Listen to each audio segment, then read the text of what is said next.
Hello and welcome to Daily Politics on Trust TV. On this program, we discuss issues around politics, policy, and governance. I am Shafiu Suleiman. Thanking you for joining us. As Nigeria battled to address its contemporary economic and political challenges, threatening its stability and citizens' welfare or well-being, expectations were high among Nigerians on the democratic arms of government, such as the executive, legislature, and judiciary, as well as the three tiers, federal, state, and local governments, to play their parts in implementing the necessary measures aimed at tackling the problem. However, while the government at the center ran from pillar to post to find solutions, the myriad of challenges afflicting the nation, state, local, and local governments where they exist have fallen short of complementing their efforts. Also, the National Assembly, which is regarded as the symbol of democracy and the voice of the people, appeared to have been subsumed also in the luxury and the perquisites that come with the legislative responsibility, such as what was known as special utility vehicles, the SUVs, what was termed the enjoyment allowance by the Senate presidents and others, rather than identify with the electorates who are gasping for the breath. Now, it is against this backdrop who will be engaging a senator representing Adamawa North, a senatorial district of Adamawa State, Senator Reverend Yohana Amos, to give us his perspective on the role being played by the legislative arm in addressing the nagging crisis, economic crisis bedeviling the country. Thank you for joining us, distinguished. Thank you so much.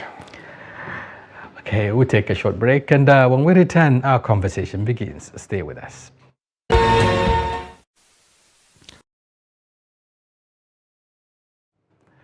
Thank you very much for staying with us on Daily Politics, and now the conversation begins.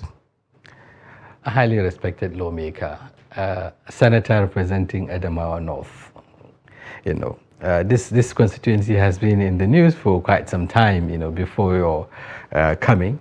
Now, that was courtesy of the court judgment.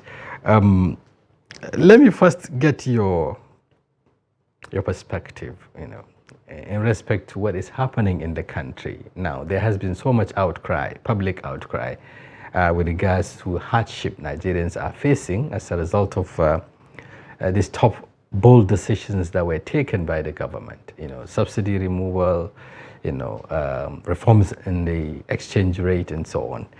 Now, how has it been to you at the Red Chamber, you and your colleagues, what I mean, because it is not a one-man show. How are you taking these issues? Well, thank you so much. The issue of hardship is a reality in Nigeria. There is definitely economic crunch. Life is very expensive. I think there is nobody who will deny the fact that Nigerians are going through tough times.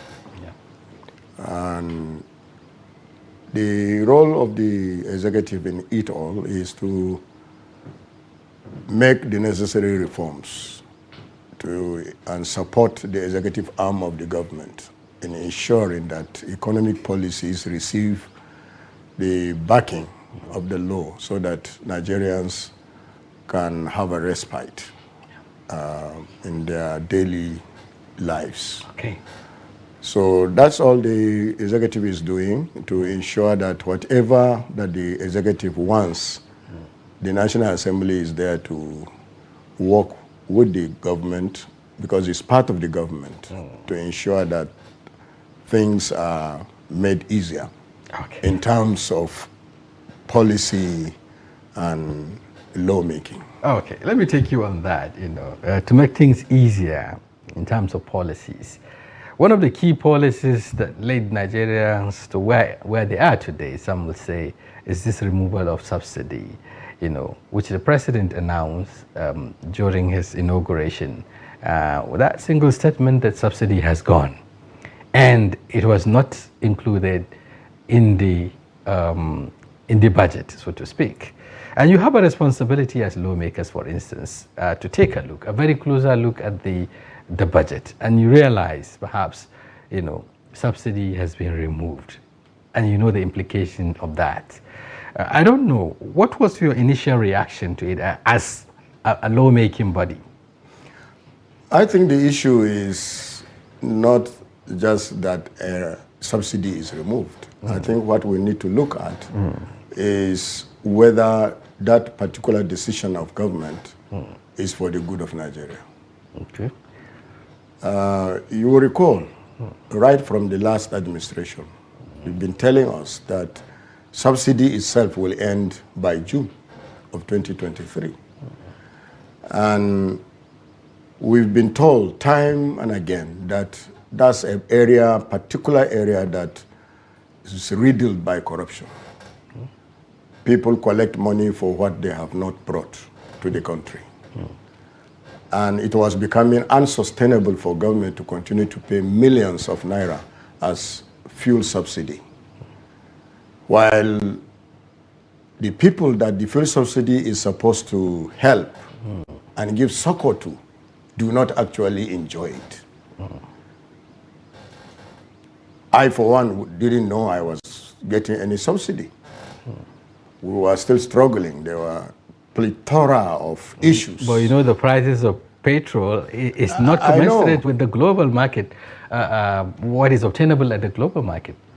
Yeah, well, global market, Nigeria is part of the global market. When fuel prices go up or crude goes up, prices of crude goes up anywhere in the world, it definitely will affect the end consumer who are consuming the refined products. But in our own case, prices have been, pegged at a particular benchmark, and they remain there. So what that means is the subsidy is in existence.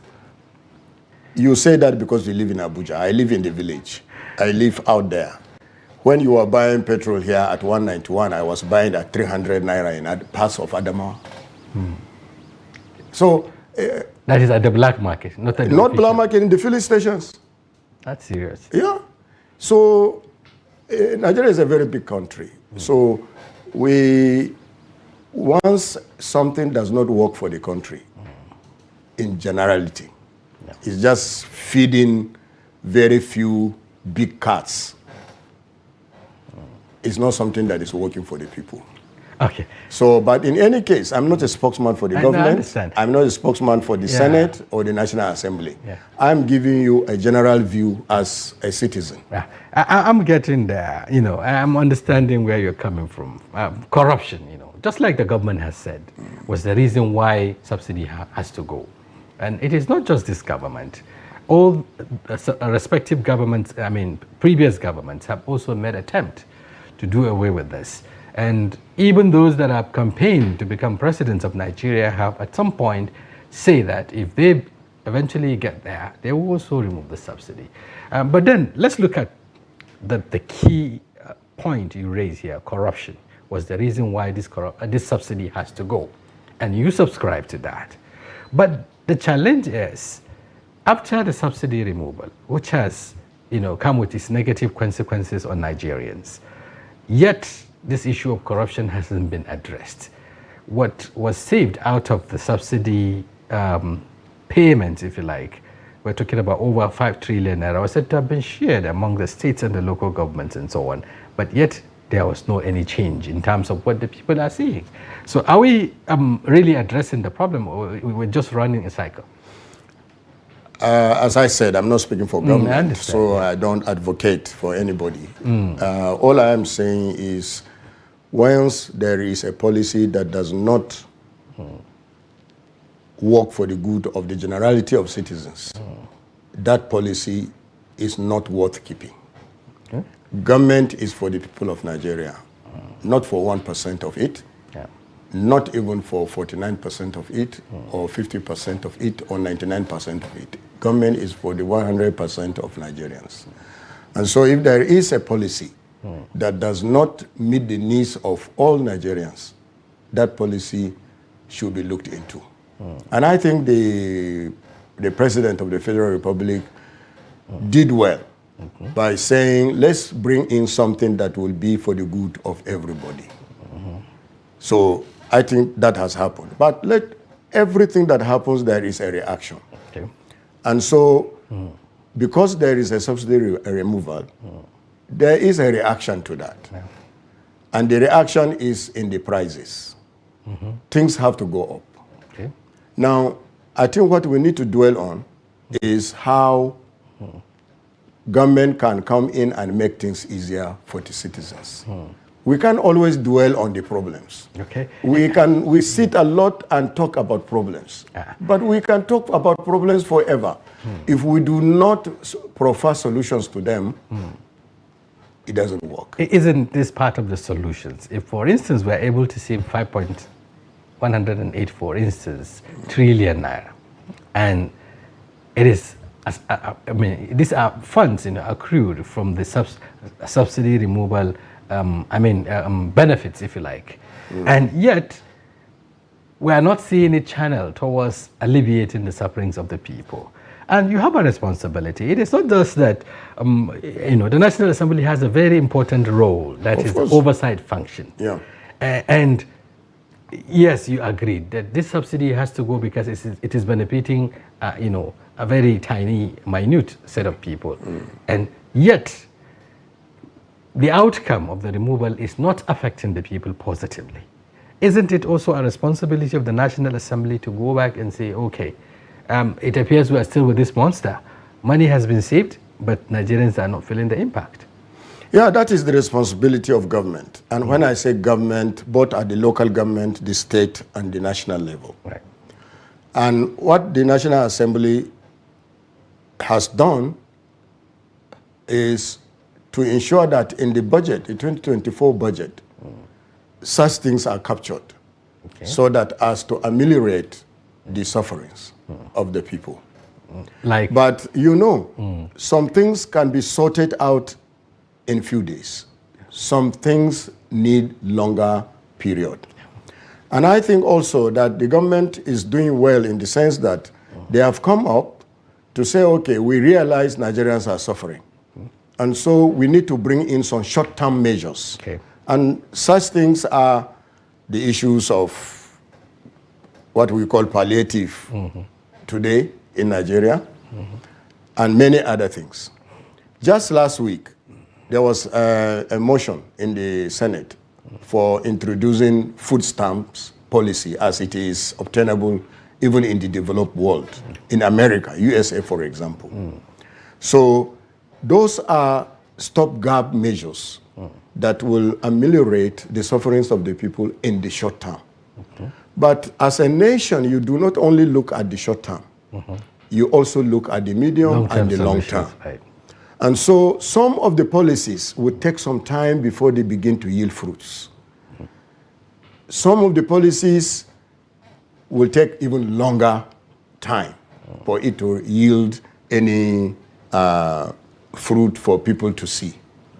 So as a nation, you have to go with all of them almost at about the same time.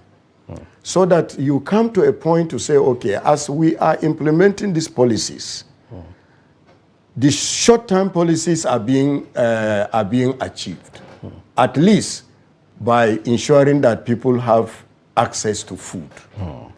Okay, fundamentally, when you talk about access to food and some of the intervention measures, that are being put in place, Nigerians will say, again, the National Assembly has another key responsibility.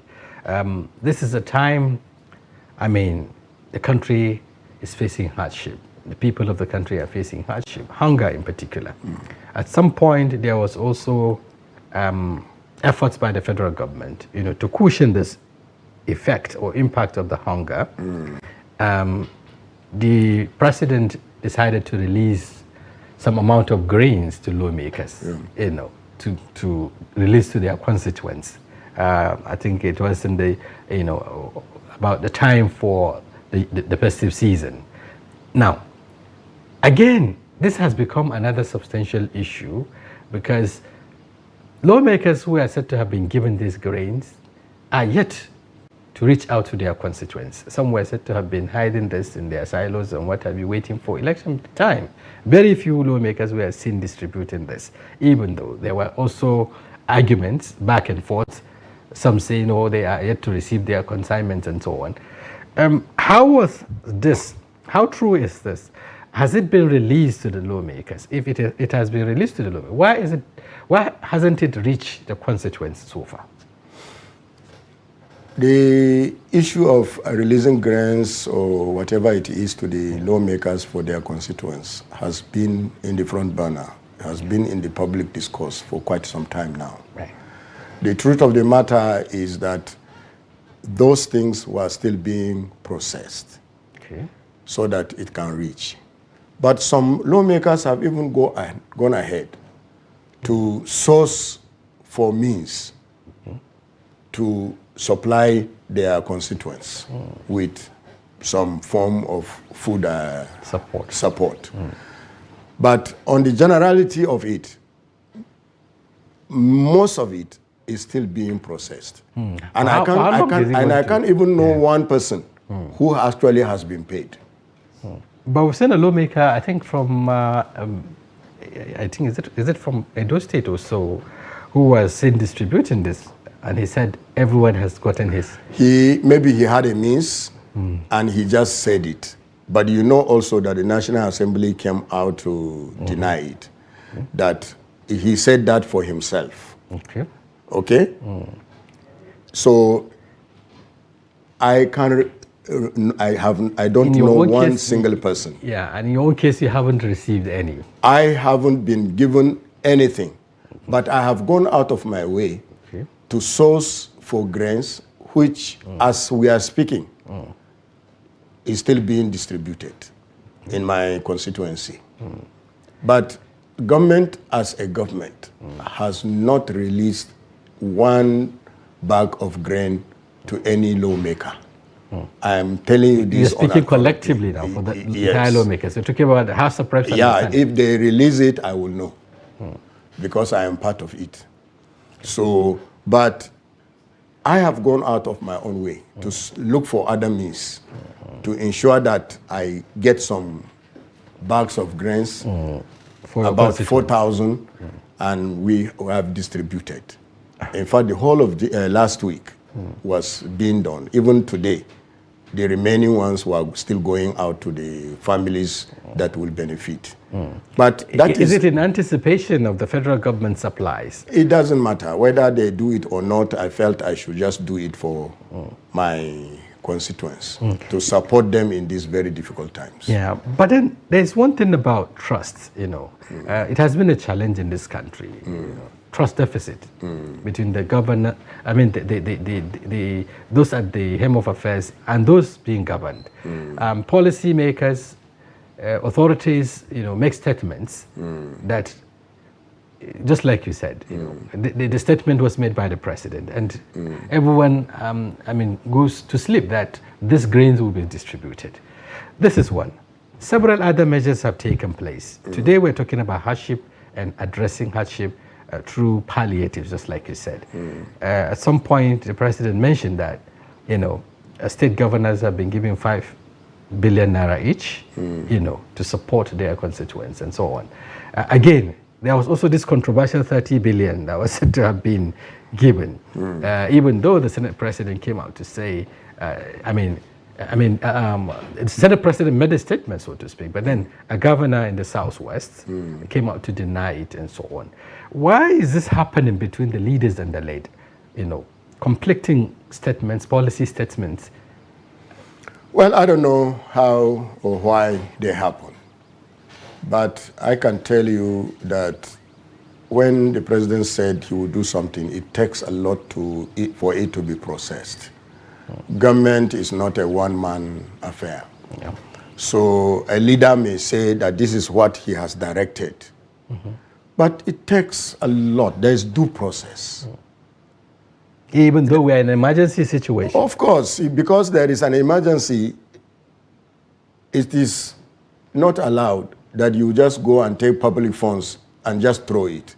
You have to follow due process if you want to be transparent. Due process is something that must be followed, and that due process is still going on.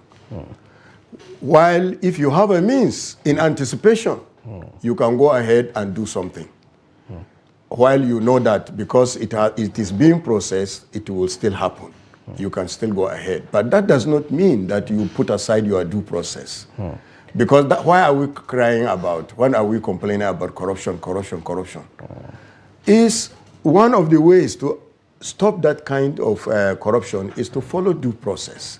And I think that is what is happening. Okay, following due process largely has to do with finances, for instance. Exactly. But we are talking about grains that are in the silos of the federal government, which just need to be released, for instance. What due process? The grains in the pilot, I think it was last week, I had the Minister of Agri. I saw him on TV, a sister station to yours. Talking about 42,000 Talking about tons. how he is already putting things in place. This grain, as he was saying, are not even bagged. They are just grains, raw grains, They are yet to be bagged in silos. So if the president say release grain, what do? You have to go through the process of bagging them, transporting them, and who should benefit from these grains and the rest of it. I heard him say that they are almost at the point of going for distribution. So we wait for them to reach the people that actually need them. Okay. In terms of oversight, what is the National Assembly putting in, the Senate in particular, to ensure that some of these things, the palliatives, the interventions of the government, get to the right people? Because the concern is that all of this will just be announced, and then in the end, the poor people, the vulnerable people, will still remain poor.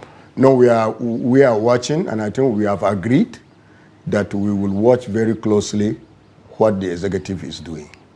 We will watch how these grants will be distributed. We will ensure that as they are being distributed, the National Assembly will definitely oversight it and ensure. Because these people that are going to receive these grants are our constituents.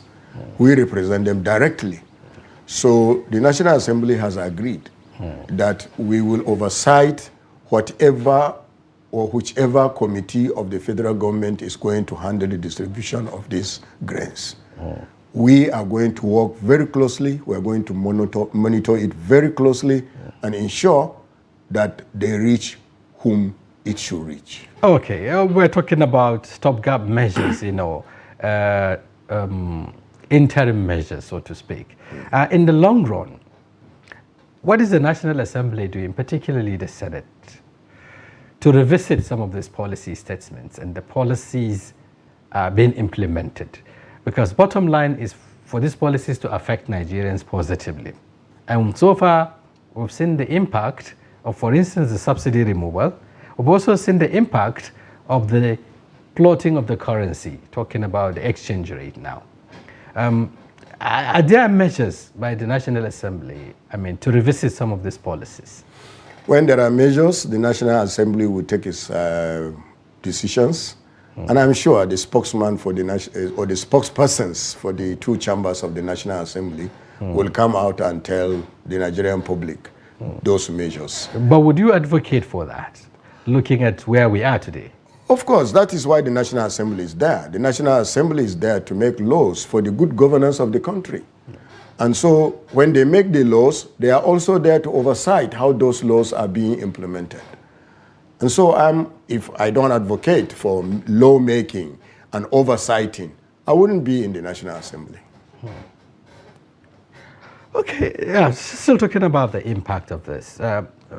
We've talked about substantially the issue of the hunger and how it is being addressed.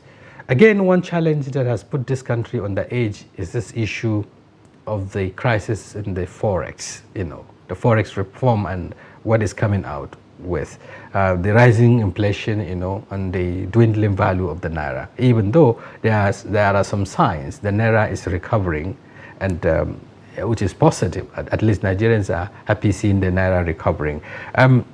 But largely, the concern is still around also people in government, inclusive of National Assembly members. They were said to be recently, alleged to be part of this hoarding, if you like, or, yeah, I mean, taking advantage of the forest crisis. How true is this, that lawmakers are changing their currencies into dollars and holding them? Governors, there was an instance of a governor who has been changing $2 million monthly in the last 8 months, changing them into dollar and then hoarding and all of that. How true are all of this? I'm hearing that from you for the first time. I really don't know. So you don't believe, lawmakers are also part of the problem? I don't think they work in the bureau, the exchange, but you heard it, you said it, I heard it from you. It's information for me. Another one has to do with some of these largesse. Recently the government talks about, give lawmakers certain amount of money, I think 70 billion or so, to acquire, even though not individuals now, to acquire vehicles. We talk about the SUVs that are going to be distributed to lawmakers at the upper chamber and the lower chamber. This also, some say, has contributed significantly to the dwindling value of the naira, because these vehicles that are being imported are vehicles from out of the country. And the lawmakers are very much aware of this policy, of this decision of the government to spend this huge amount of money importing vehicles into the country. That, some say, has affected, substantially the naira, weakened it to some extent. How would you react to that? I don't think the National Assembly imports vehicles. I think the issue of vehicle, of course, has become something else. I even heard about it before I became a senator, before my court case. But what I can say is, to my mind, is even building the Nigerian economy. How? Because those who, whether the National Assembly buys those cars or they don't buy those cars, Nigerian companies import those cars to Nigeria anyway. So if Nigerian businessmen import those cars to Nigeria anyway, and you go to them and you buy from them, you are building Nigerian businessmen and Nigerian business. You're building other countries' economy, because they pay taxes. They pay taxes. But you have industries, you have car assembling industries in Nigeria, which is supposed to be approach to produce some of these vehicles or to assemble some of these vehicles here in Nigeria so that it can add value. The Nigerian assembly, vehicle assembly plants are still working, and I'm sure they're making good business. So you don't see any problem, importing vehicles from outside the country when we are, at the time we're talking about changing our narrative from import dependency to export dependency. My brother, let us be very realistic. I am as patriotic as you are. The assembly plants that we call them, you call them assembly plants. Do they have the capacity to supply Nigerians with all the vehicle needs in this country? I should be asking, because perhaps they must have done some of this supplies. We've seen a number of vehicles, the security, within the security architecture. All these vehicles, anywhere in the world, even countries that manufacture vehicles, they still import. They still import. I went to the US, entered an electronics shop. 99% of all the electronics there were made in China. They still import. Nigerians will import. Even when we have manufacturing, vehicle manufacturing, we have the big three in Michigan, in Nigeria, we will still import. So the issue is not about import. Okay. It's about what now? Because the issue is about building the Nigerian economy.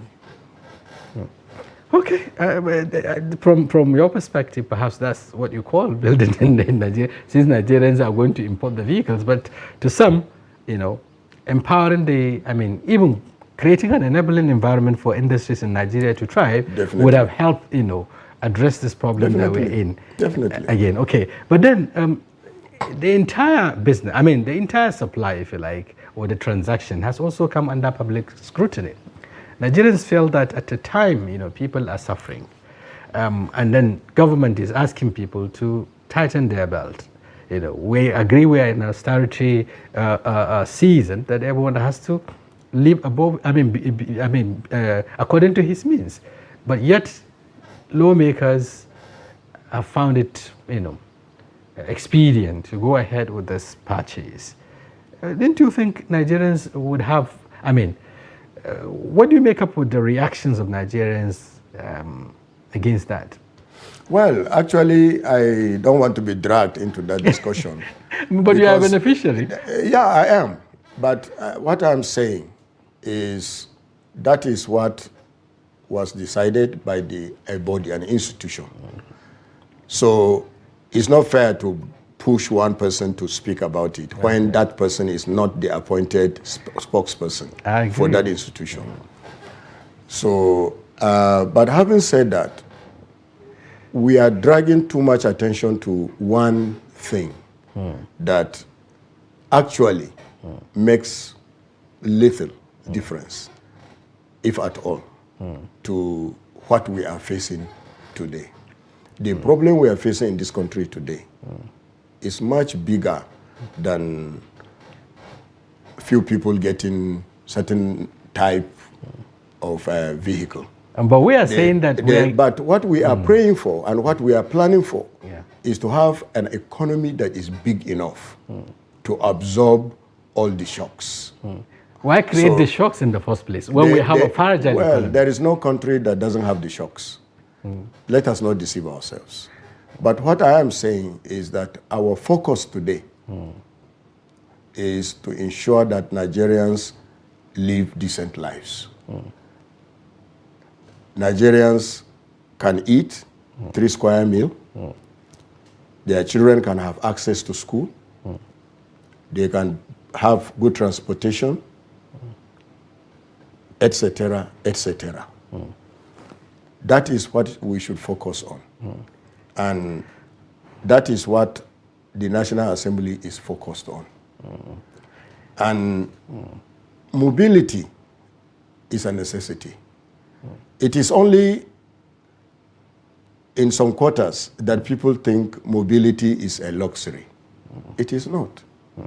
It is simply a necessity. Okay, even if it is, we're talking about vehicles that are of high class that... It is not above Nigerian economy. Let us not belittle Nigeria.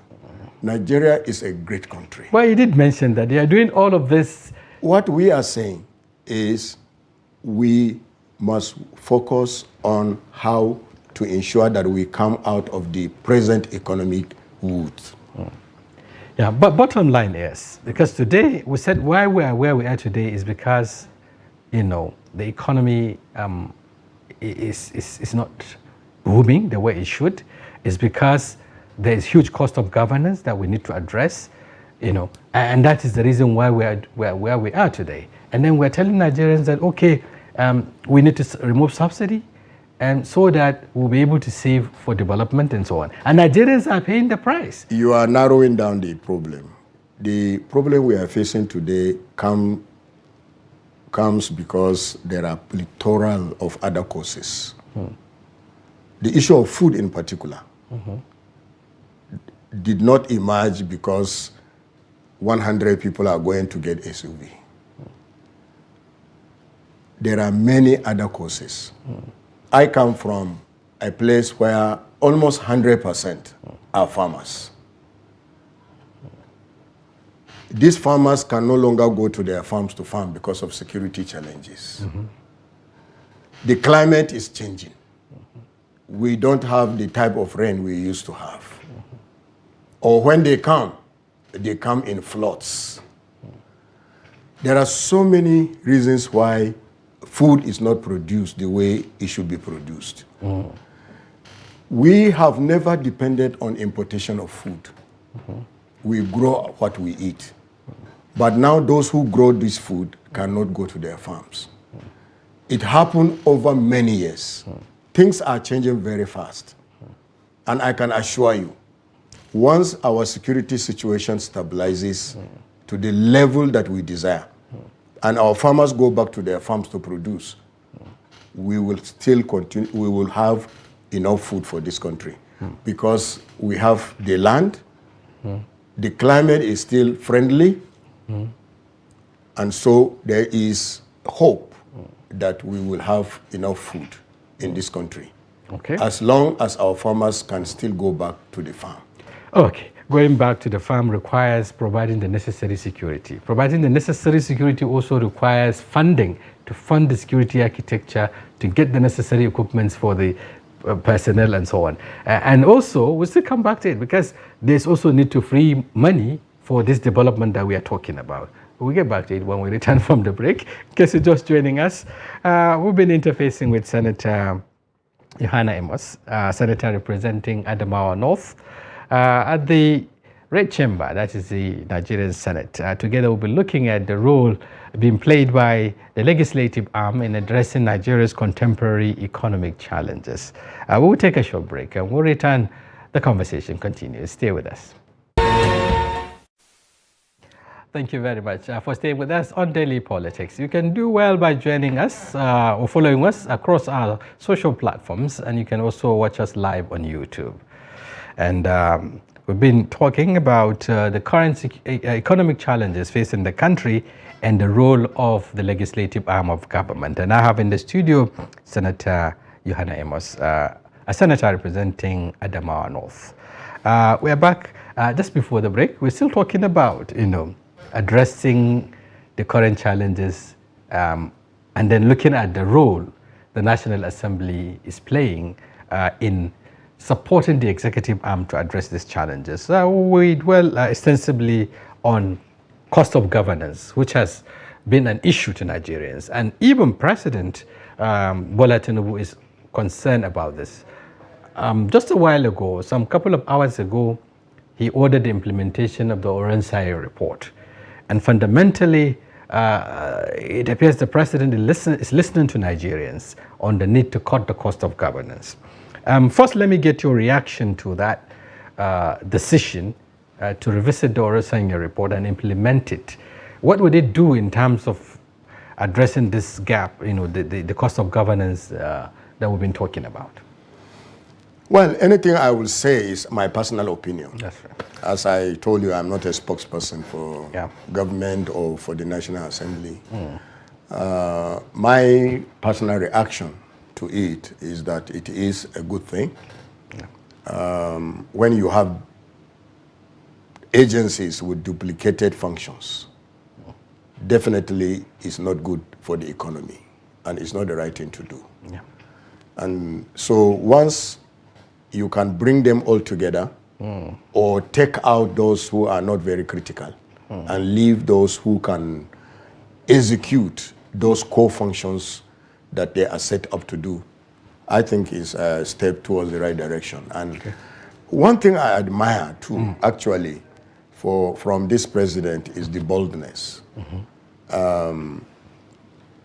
This Orensai report has been there for many years, I think since around 11 years now.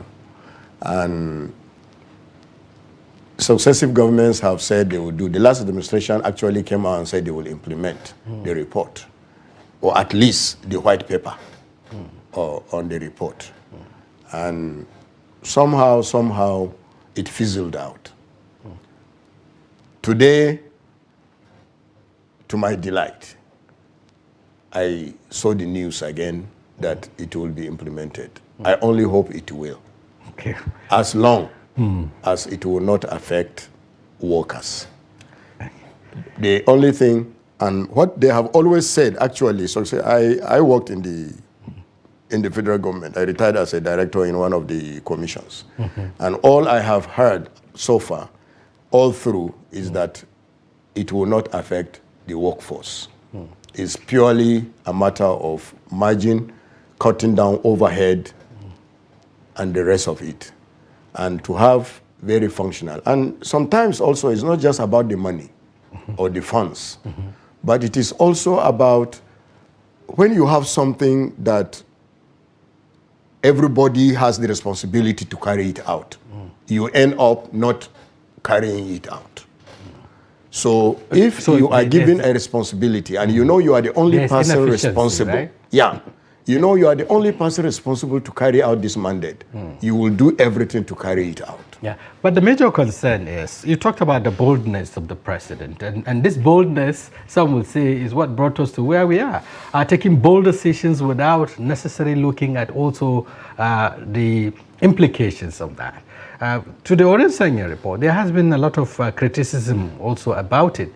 Some say it may not change anything because you're talking about scrapping, you're talking about merging, you're talking about all of that. The same workforce remain, and the same amount of money being expended will continue to be expended.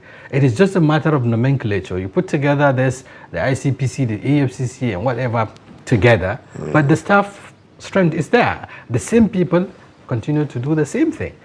We've seen this happen recently with the PIB, the Petroleum Industry Act, for instance, which bring together or change the nomenclature of some agencies within the petroleum industry, for instance. Has anything changed? The same buildings are there, the same personnel are there, so what has changed? We are making more money. That has changed. And the administration has also changed. The level of government interference with the flip-flop of policy making, all those things have changed or improved. You are right. The things, when you put together, you have to take certain measures to do things. But I can tell you that, one, there will be efficiency. For sure, I believe so. Two, it will free a lot of overhead. It will free a lot of overhead. It will cut down. There was an estimation of around 400 and something billions that will be saved. It will be saved. Wouldn't they go the same way these subsidies savings are also going? Try to have some hope in Nigeria. One of our problems is that we have very little faith in this country. Nigerians are getting their hopes renewed, but they are also complaining that... It's not just hope, it's faith. You have to have faith in Nigeria that when policy is being formulated and implemented, they would bring some level of improvement to our polity. And I believe that, and that's why I say, in my personal opinion, is the right way to go. Okay. If for nothing, for efficiency. Okay. You believe there will be efficiency. Okay. Let's look at the reactions, actually coming. Because all of these policies are made for Nigerians, and Nigerians are reacting. We've seen the labor movement, the NLC, for instance, going on strike and all of that, protest, protesting the hardship people are facing. I've seen the back and forth, government also trying to put things together, to advise the labor to go, to embrace dialogue and all of that. But Nigerians, even before the labor movement, are also on the streets. How worried, how concerned is the National Assembly in respect to this? And how engaging the executive arm? Because some say the 10th Assembly is looking like more of, some thought there could be some level of departure from the 9th Assembly in terms of being subservient and all of that. But it appears this one is even more, is a pro-max kind of. I don't know how you react to that. I don't know. What I know is that since I came in, what I have seen this assembly do is to engage the executive.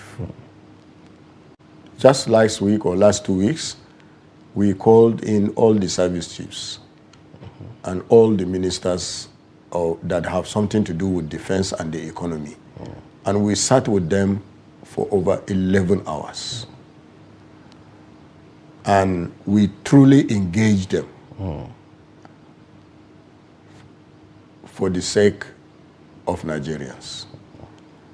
And they gave us their word, which it was relayed to the Nigerian public through the spokespeople.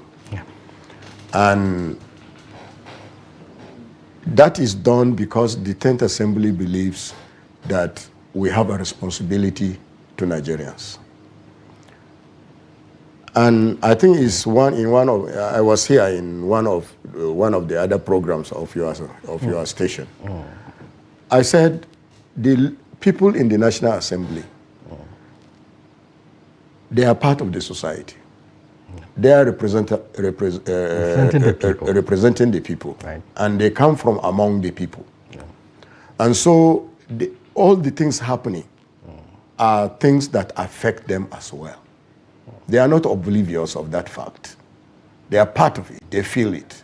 They see Are they also gasping for breath like the ordinary people? There is nobody who is not. So when something is happening, the National Assembly comes in. And I think that step we took was very, very impactful. Okay. And you can see that immediately after that meeting, you see the steps being taken. You can see, even in the exchange of the Naira. Yeah. All those things came from those discussions. Okay. So some of those recommendations and measures that have been implemented are actually a fallout of your engagement. Definitely. Okay, very quickly, because we are gradually wrapping up. Some of your colleagues, at the lower chamber, have also initiated moves, to return the country back to parliamentary system. And perhaps it's also in line with the need to cut the cost of governance. Some felt that the presidential system we're operating is too costly for this country, and that there's need to free some resources. Are you in line? How are you looking at this line of thought at the upper chamber? Are you also resonating with this? Well, that discussion has actually not come to us yet, but I read in the news that there are people in the Green Chamber that are pushing for that. It's their opinion. Okay. Up to this point, it's their opinion. And when it comes to our discussion, I am sure that every Nigerian will have an opinion about it. Your personal opinion? Do you think my it's the right way personal to opinion go? Yeah. is that we should continue with what we have today because it suits more our cultural backgrounds, our socio-cultural backgrounds as a country. And you may run away from one thing and run into a bigger problem. I'm not somebody who is in haste. I take my time. I look at things. And so if you follow my trend, I'm not somebody who speaks anyhow, anywhere. You look at... I look at things and I weigh their pros and cons. And I think the presidential system still the presidential system sits very, very squarely with our social cultural backgrounds as Africans and as Nigerians. Thank you very much, Senator Johanna Amos, for giving us your perspective. It's actually Amos Johanna. Amos Johanna, sorry. Apologies for that. The senator representing Adamawa North at the Nigerian Senate. Thank you very much for your perspectives. I appreciate for having me. And viewers, this is a wrap on today's package. We sincerely hope you found the conversation engaging and informative. And be sure to join Daily Politics Live, airing every weekday, and our package on Friday, during which we open the telephone line for you to comment on national issues. Once again, I'm Shapiu Suleiman, thanking you for staying with us.